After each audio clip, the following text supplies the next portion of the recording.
I don't think there's any way to describe what happens between Rita Wilson and Faith Hill's character other than to say that Margaret Dutton gets Nashville bachelorette party drunk. Yes! Like, after the shocking end to episode 5 of 1883, we were ready for just about anything as episode 6 began. Fans and followers got the hint that Elsa Dutton would be in a much darker place after her heart was broken, but we also had a theory about how her late lover's memory would be kept alive through the end of the season and series. Man, were we ever wrong about one of those things? I'm Addison Hager, and this week we not only catch up with Elsa's emotions, but we dive right into a new romance on the show and visit a trading post where anything can and does happen. It was there we found real tension and an immediate break from some of that tension. Margaret Dutton done got college girl drunk. Billy Dukes is on hand to break it down and to revisit last week's trivia question. We do have a winner, and there's consequences. Plus, a new trivia question is coming about two of the central characters on 1883 and something they have in common. Tap follow on your favorite podcast listening platform, and then leave a review and a 5-star rating to let others know this is the place to talk about Yellowstone, 1883, and coming soon, the Four Sixes Ranch spinoff. Find archive interviews with Eric Nelson, Cole Hauser, and more, plus conversations with the stars of 1883. Staff at tasteofcountry.com is the place for emails. You'll get a response from either myself or Billy Dukes, who is set to join us right now.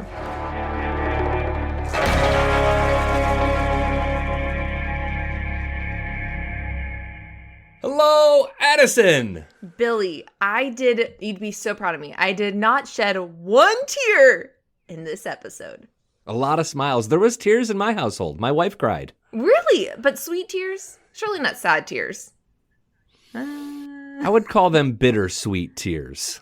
It was early on, and we'll get to this scene in a little bit. But you're right, though. It was a much more joyful episode of 1883. We needed it. And before we dive in, I have not forgotten about our little trivia thing that we've started. So, Billy, who was the trivia winner from last week? Most importantly, what do you have to do? Okay, so if you remember, the winner of the trivia question essentially gets to make me their mouthpiece. I will say do or whatever they want within time constraints and human decency. The trivia question was, Rip Wheeler is the Dutton family enforcer who was the very first person we saw Rip kill in Yellowstone, and the key words were, we saw. A ton of people wrote in, that it was his dad or stepdad, because we have that flashback sequence. Okay. But that didn't come until like episode 8 of season 1. The first person we saw Rip kill was in episode 2. He kills a medical examiner who has some information on Casey, because Casey actually shot his wife's brother. We didn't get to spend a lot of time on that plot point in season 1. But they don't want everybody to know that, so they have to kill this medical examiner. Casey does the job, and that is his first death on the show. And the only person that got that correct was Hayden. And he didn't really know where to go with making me his mouthpiece.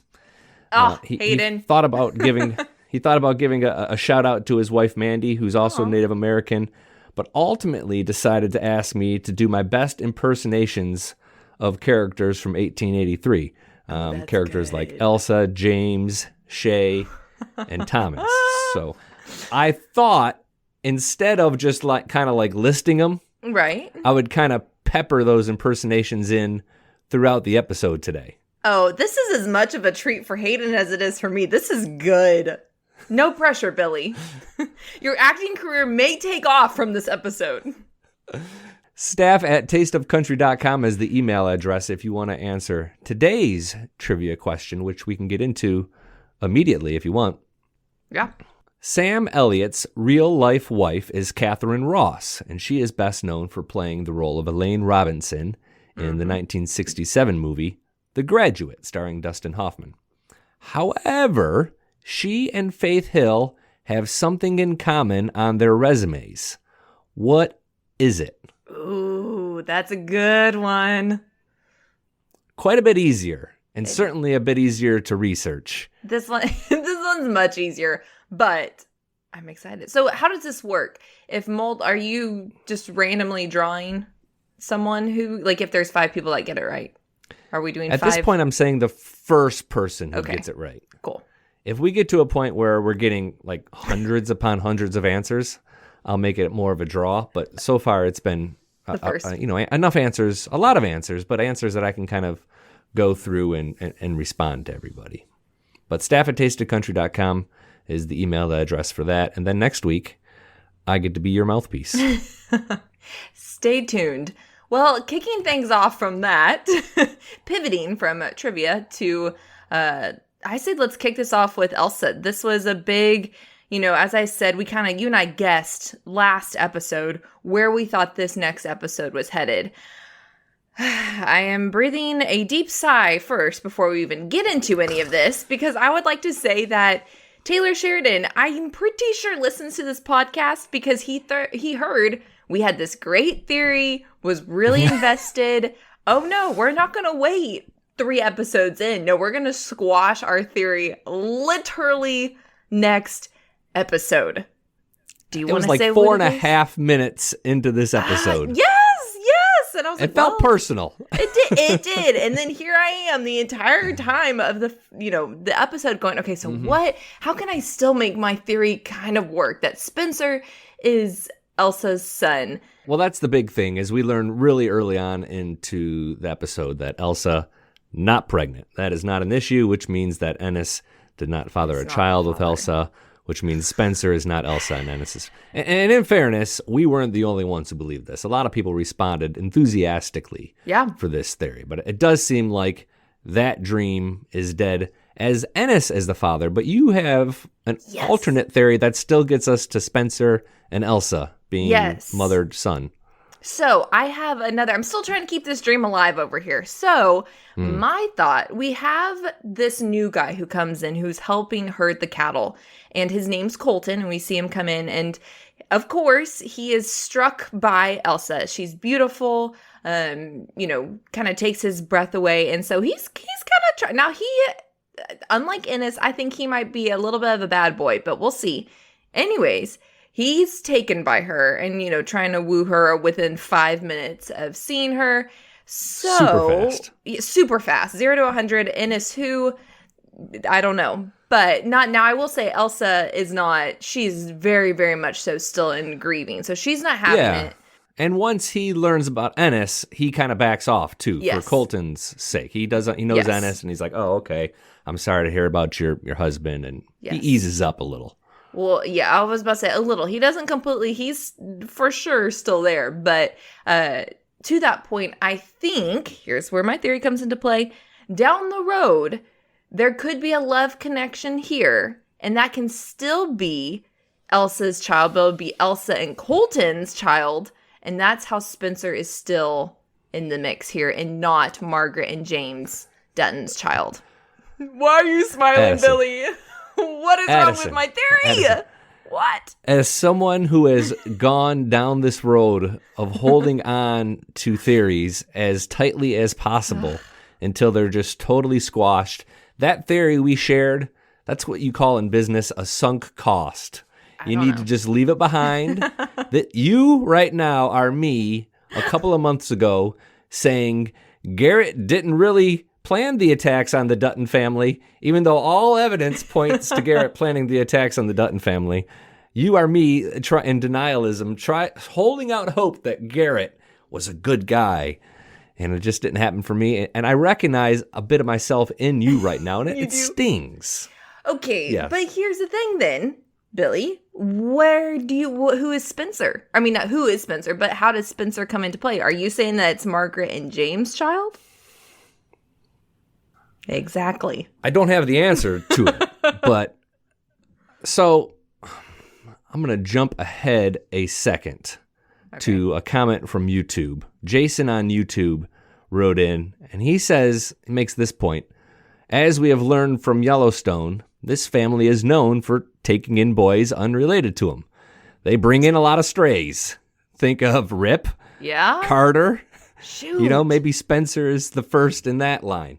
I don't have the answer to who Spencer is, but I also don't like the plot line where like Elsa's just falling right in love with the next guy who comes a courting. Yeah, that's that feels a little bit cheap. It does feel cheap. Although, I was trying to hold on. This Colton guy, though, he's going to stick around. I don't know if you noticed, but his name is in the opening credits. Noah LaGrosse is the actor's name, and he's one of 2 new reoccurring characters we're going to have.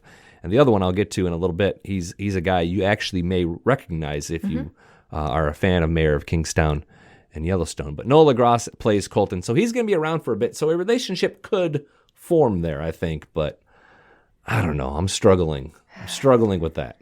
Okay, well, I won't grip it too tightly. It's still a glimmer of hope, but I get your thought process there. It does seem a little cheap, but yeah, we'll see. I like Jason's theory of kind of the family is known to take in strays, so it could have started here. So we'll see.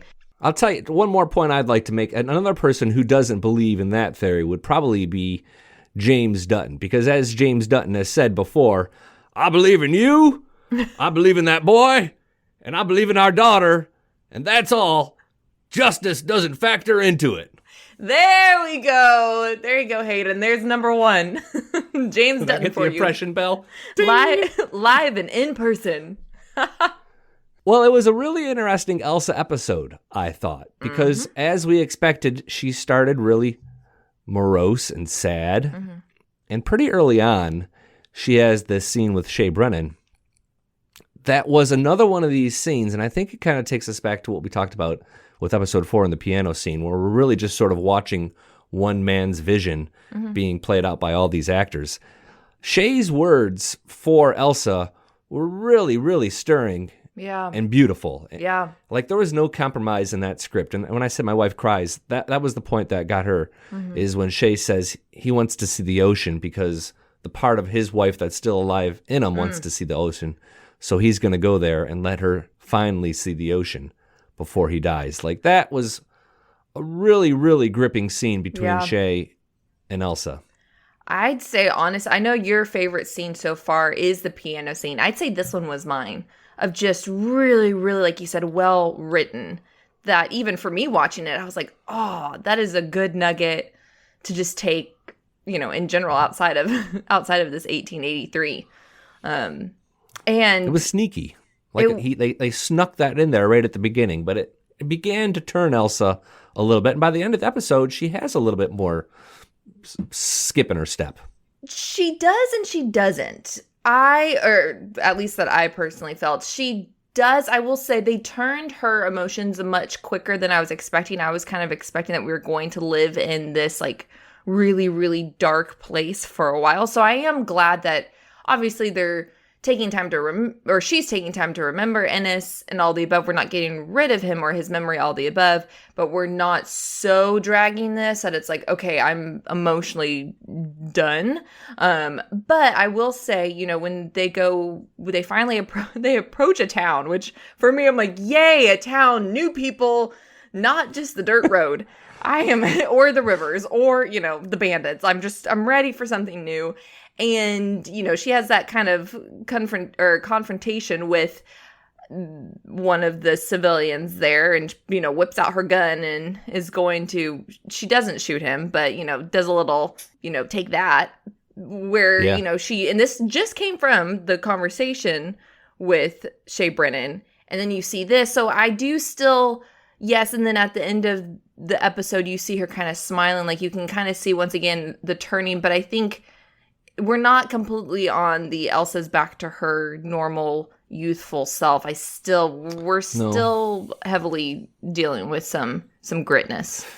Would you call that a town? Like Doan's Crossing was the name of it. It was kind of more of, I guess to me it was kind of they call it a trading post, so I guess that's what it was. I really enjoyed kind of that look at what a trading post actually looked like back in the day. Because that was like a tent. I don't know. It couldn't have been much bigger than you could fit that whole town inside a football stadium, I feel like. Oh, absolutely. Well, my favorite was when they passed by the tent that literally just said restaurant on it. I was like, there it is. Okay.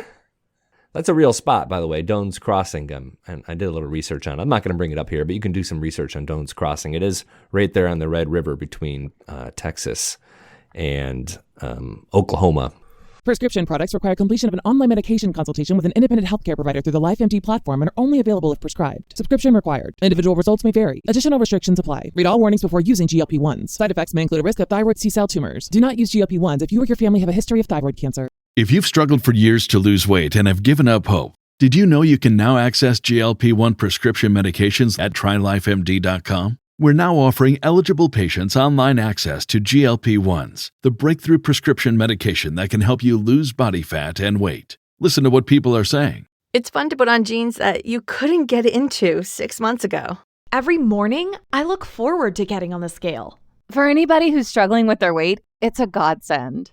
And here's the best part. Your insurance may cover 100% of the cost of your medication. So go to TryLifeMD.com to have your eligibility checked right now. Get started today at TryLifeMD.com. That's TryLifeMD.com. So I'm ready to pivot into the trading post because this is where we see Rita Wilson, who's kind of the manager, I don't know if she's the owner of this kind of catch-all store.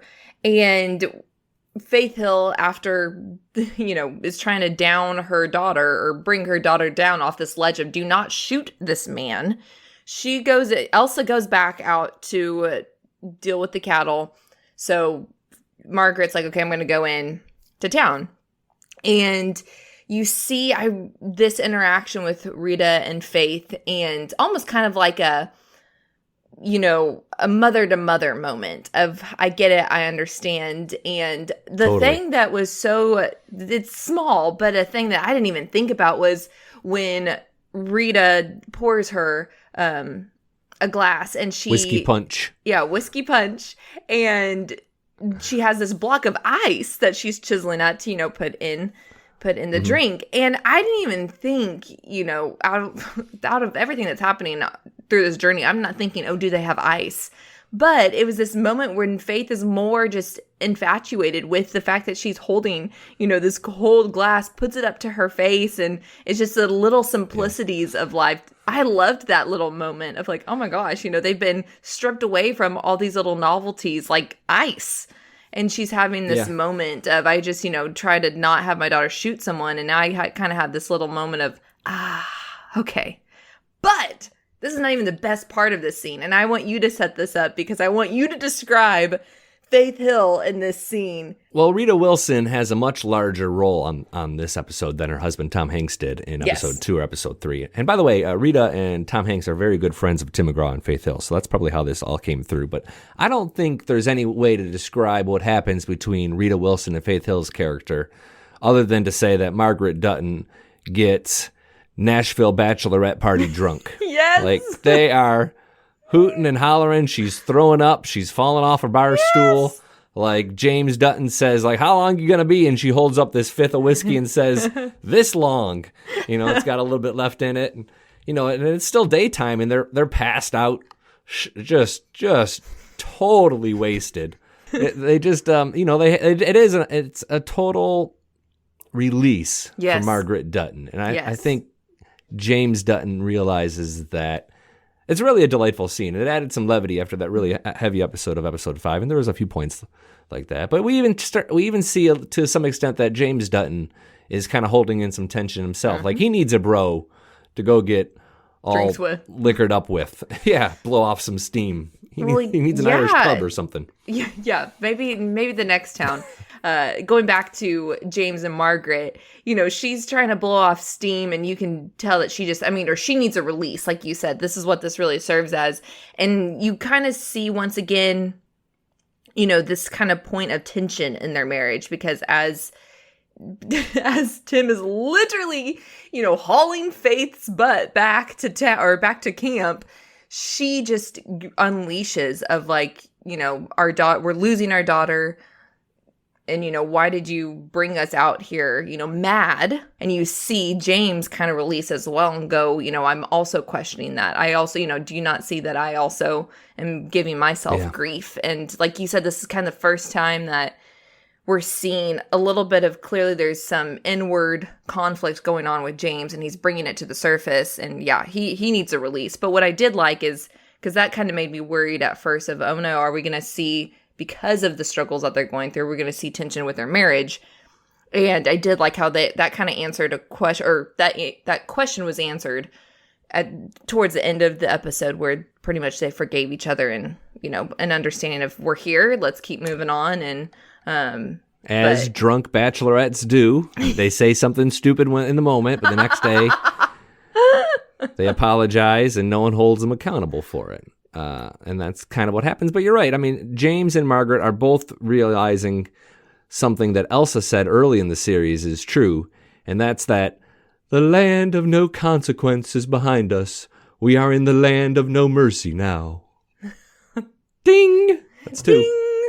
And scene. Which, actually, I'm so glad that you brought that up, because I want to just pause real quick, rewind to the very beginning, because your Elsa commentary really got spurred my memory here.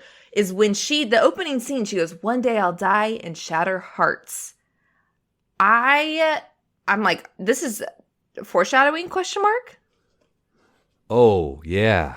Yeah, how did we That's a forget good point. this? Yeah, I wanted to I had that written down. So I was like, oh, wait, reverse. One day I'll die and shatter hearts. Death follows us like a stray dog. So this issue of Elsa narrating is a pretty interesting one, because if she does die, how is she also narrating the show? And I forgot someone emailed or had a comment about this, but if she's dead, how is she also the narrator? So like this is why people don't I don't know. This is why people think maybe Elsa doesn't die with the Indian arrow. It's because how would she be doing this? But then that comment that she makes about shattering hearts leads us to believe she does die somewhere along the way.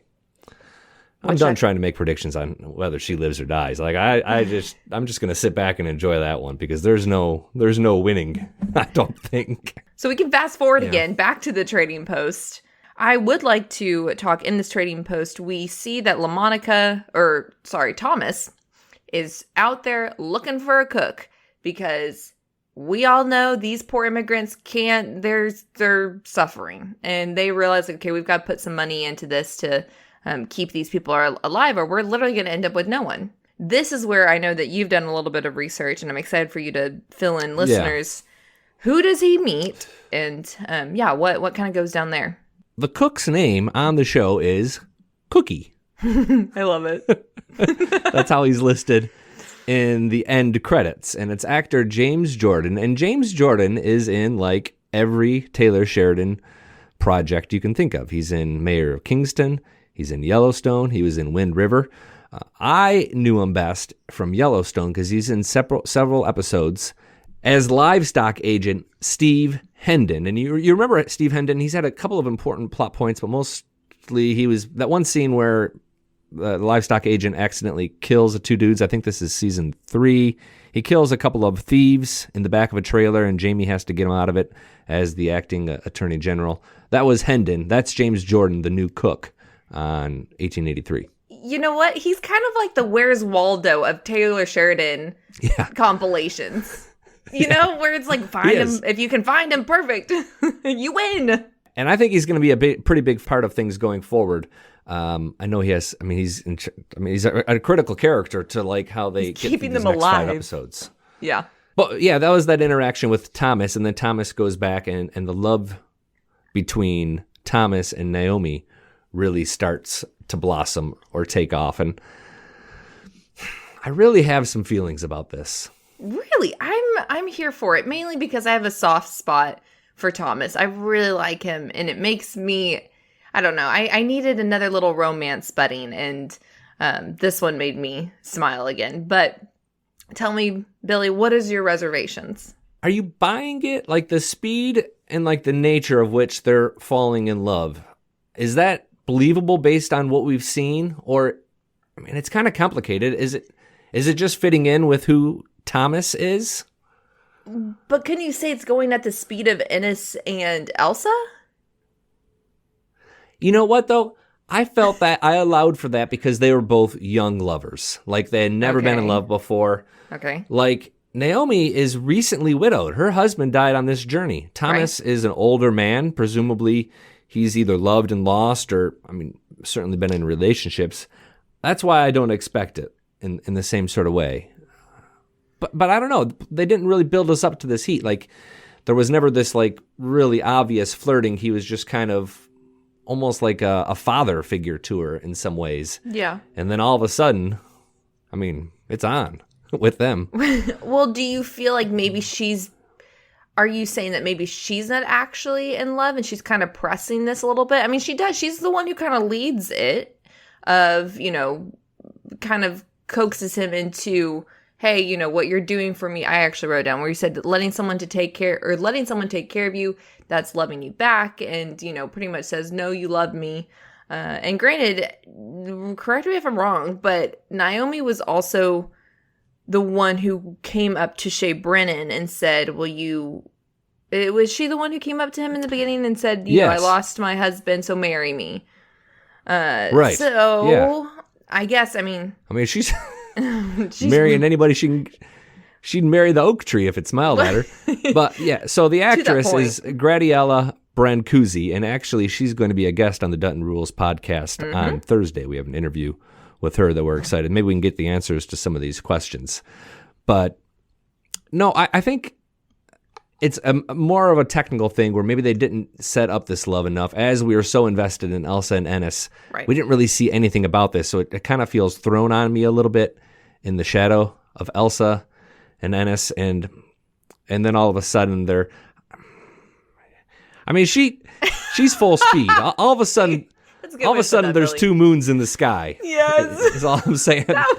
You're on a roll today with these puns. This is good. I'm here for it. She drops that nightgown and, like, first of all, is that how women slept back then? They just had nothing on underneath their nightgowns? Like, I would think. Went from 0 to 100 so quickly. I was like, all right, okay. Yeah. I would say it probably got a little handsy. And if you'd like me to, I can define handsy. 3. Okay, that one was a little forced, but I had to get it in there. That was Ennis, but that was good. I knew who you were talking about. But I also go back to these criticisms people have had about this show, about the women and how they behave. And I haven't been particularly fond of that because I think people are throwing a blanket about how all women are supposed to behave in the late 19th century in America. But we do have a lot of women that are really forward. Elsa, they advanced. They went around the bases really, really quickly. Like, did people just not, like, kiss a little first and kind of nervously get their way there? And Naomi, she just drops that nightgown and...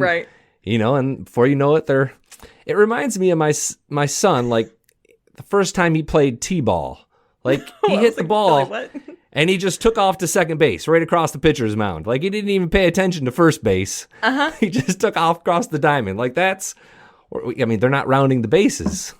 Well, what's funny is that, they're going from 0 to 100 there, but goodness, they are taking their sweet time on getting us through Texas. So it doesn't keep me up at night, to be honest. It doesn't keep me up at night either, I guess. But I guess I just needed to be warmed up a little bit more on this relationship before it was kind of full throttle. Yeah. They came on a little hot. A little strong, I guess. Well, by the way, they did travel a pretty good distance between episodes 5 and 6. Fort Griffin in Texas is where we thought they were, and now they're at Doan's Crossing. That's like 130 miles. So they cleared a good little stretch of Texas behind them. Well, and once again, they are met with a river, which they are having to cross yet again. I think a little bit later this week, I'm going to have my wife cook us up a pot of rabbit and rattlesnake stew. If you want to come over for that, Addison. Yeah, I'll You're welcome. Tempting. You're welcome. So tempting. Let me know when that is. I will say, okay, fun fact. I have not had rabbit, but I have had rattlesnake. I grew up in Phoenix, Arizona. What? Yeah, I know. That's my little claim to fame. What was the environment? Was this homemade rattlesnake? How was it served? Billy just went out into my backyard, the desert, and took a slingshot. No, there was this restaurant called Rustler's Roost in Phoenix, Arizona. If anyone's been there, let me know. It's a cool place. And my brothers were really big into trying different things. And so, of course, me being the only girl, I was like, absolutely not going to let my brothers just have this moment. I'm going to join in, whether I like it or not. And you know, when everyone jokes, it just tastes like chicken. I'm like, there's no way this tastes like chicken. I will say it was like a mix of like the outer, like it was fried, and it did taste like chicken. You've never eaten rabbit though? No, that one I have no desire to either. Have you? Squirrel? No. Have you? I'm curious, Billy. Has Billy Deans had squirrel, rabbit, or rattlesnake? No, but I will defend myself by saying my wife's allergic to any animal with 4 legs, so I don't think we could eat rabbit. That one's for and sure rattlesnakes.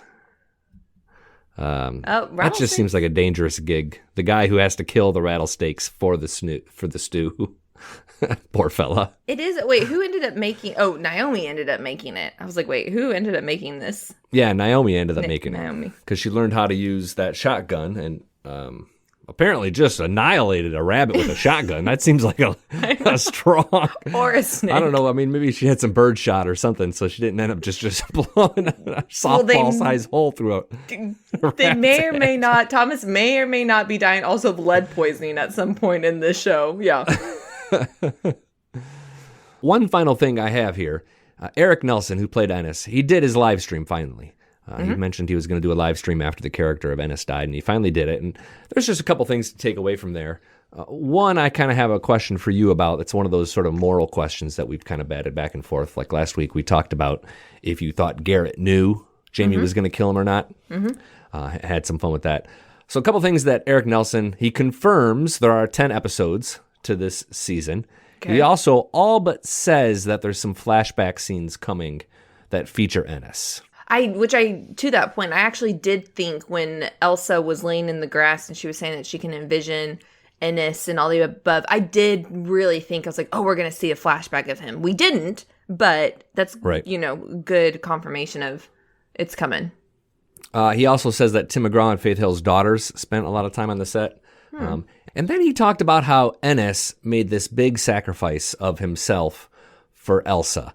And I've seen him talk about this before, and maybe it's been kind of written in this way. And I might be being a little critical of the show, but that's just not how I saw the scene. Like, I did not see Ennis sacrificing himself for Elsa.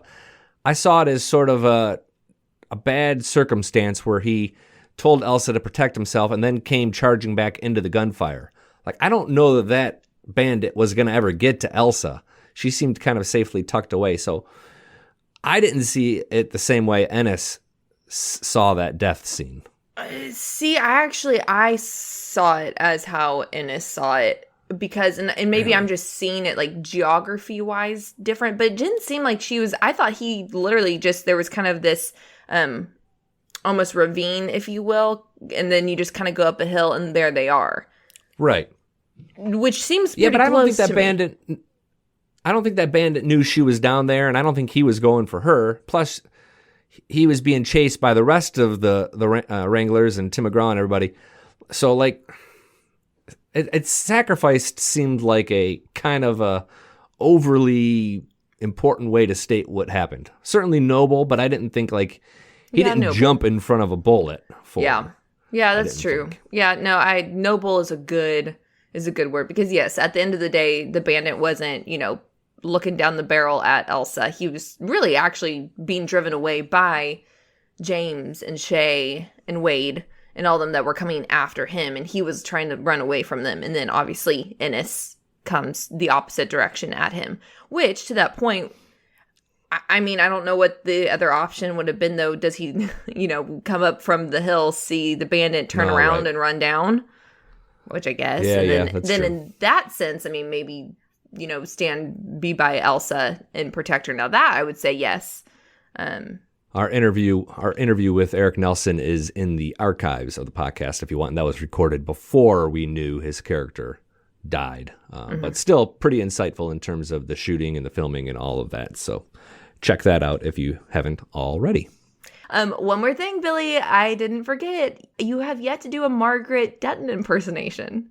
I don't have one. You can't. Like I couldn't think of any good. Can you reenact the drunk scene? Yeah, I'm going to fall off my stool. Yeah. Anything for the viewers. Ow, I hurt my hip. Billy, you're aging yourself over there. I did have a Thomas. Okay. Well, you're just being gratuitous over here. Let's hear it before we go. Think on it quick. If I'm digging a hole, I'd rather do it before the sun's high. That's not very good. My least best of the 4. I'm going to say that that's also your least best out of the 4, but I appreciate the effort. 10 out of 10.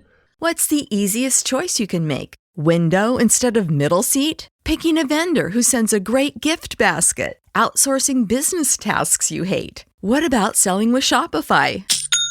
Whether you're selling a little or a lot, Shopify helps you do your thing, however you cha-ching. Shopify is the global commerce platform that helps you sell at every stage of your business. From the launch your online shop stage to the first real-life store stage, all the way to the did we just hit 1 million orders stage. Shopify's there to help you grow. Whether you're selling scented soap or offering outdoor outfits, Shopify helps you sell. Wherever and whatever you're selling, Shopify's got you covered. Sign up for a $1 per month trial period at shopify.com/try. Go to shopify.com/try now to grow your business, no matter what stage you're in. Shopify.com/try. Alrighty, we are ready, or I'm ready, if you're ready, to dive into our fan comments, theories, and emails. The first one is from Tavid 2010. Sheridan has so much talent. Question, does he have any cowboy/rodeo background? This is a great comment from Apple Podcasts. Someone gave us a nice review and a rating, and the answer to that question is yes. He grew up in Fort Worth. Yeah. He ended up buying this 4 Sixes ranch that they're now filming on. He's leading a group of investors. I don't think he was a rodeo champion or even did it professionally necessarily, but he knows of which he writes, I guess is the safest way to say that. Yeah. Really convincing on the horse, especially in some of the season 4 of Yellowstone scenes where his character Travis is doing the cutting. He's really convincing cowboy, and that's not accidental. So yeah. Thank you for the comment, though. Appreciate it. Next one is from Renee. First scene when Elsa gets arrowed, she has Claire's rosary beads in her hair. Watch when Claire gets off the train and she's walking with James, she is clutching the same beads. So my take on that first scene is it's Elsa's wedding day. Also, the woman who gets scalped is the pants lady. Ooh. This is my homework assignment for you, Addison. Yeah. Go back and watch that opening scene and see if you can confirm these things. Because she really did some great research there. Yeah, great, Renee. Other people have indicated that they thought maybe that was, she was wearing all white. Maybe it was a wedding dress. Mm-hmm. And it was a real casual wedding dress, but obviously they don't have access to the best fabrics and stuff back then. So it very well could have been. So, of course, the question is begged, who would Elsa be marrying if that was her wedding dress? Colton. We'll see. Colton. But R.I.P. Pants Lady, apparently. Yeah. That one, didn't love that part. Scene. Yeah. Finally, this week's crazy Yellowstone theory this one could actually be true.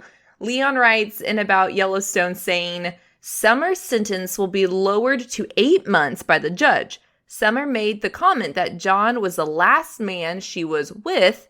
8 months is just enough time for her to get out and have John's baby. John needed more heirs, and my guess is one is in the oven. A Summer pregnant theory. So many pregnant theories. I'm not as much here for this one. I'm going to vote no on that one. I more so just think she's a catalyst character. I don't see her having this much of a, weight and everything. But what's your take, Billy?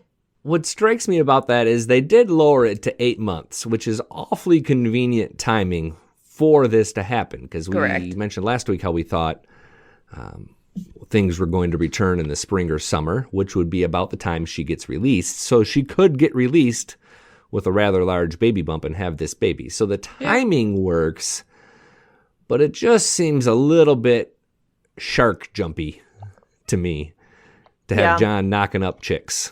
That, and we're already going to be dealing with, Monica being pregnant. I don't I don't think we're going to have 2 pregnancies here. Yeah, I'm not loving a surprise baby, but it isn't a bad theory, necessarily. By the way, Naomi is the new hope for the show, right? She's the new warmth, like the Naomi and Thomas love affair Yes. on 1883. Like, this is the new romance. Yes. This is the new thing that's going to bring us joy, Yes. which, of course, means that before too long, Naomi... She's going to be gone. You know what? gone. Probably next episode. Yeah.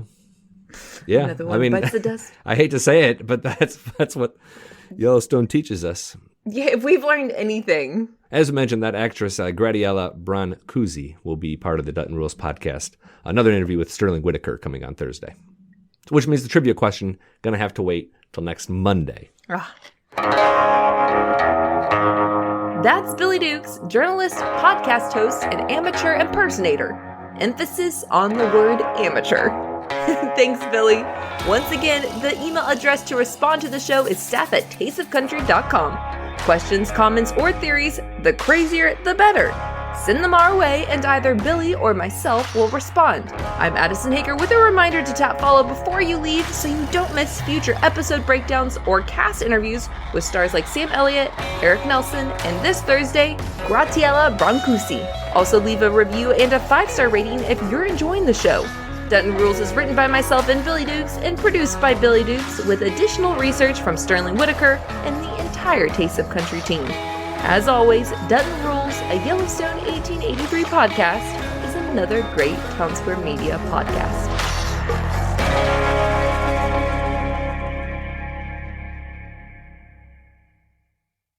What's the easiest choice you can make? Window instead of middle seat? Picking a vendor who sends a great gift basket? Outsourcing business tasks you hate? What about selling with Shopify? Whether you're selling a little or a lot, Shopify helps you do your thing, however you cha-ching. Shopify is the global commerce platform that helps you sell at every stage of your business. From the launch your online shop stage to the first real-life store stage, all the way to the did we just hit 1 million orders stage. Shopify's there to help you grow. Whether you're selling scented soap or offering outdoor outfits, Shopify helps you sell. Wherever and whatever you're selling, Shopify's got you covered. Sign up for a $1 per month trial period at shopify.com/try. Go to shopify.com/try now to grow your business, no matter what stage you're in. Shopify.com/try.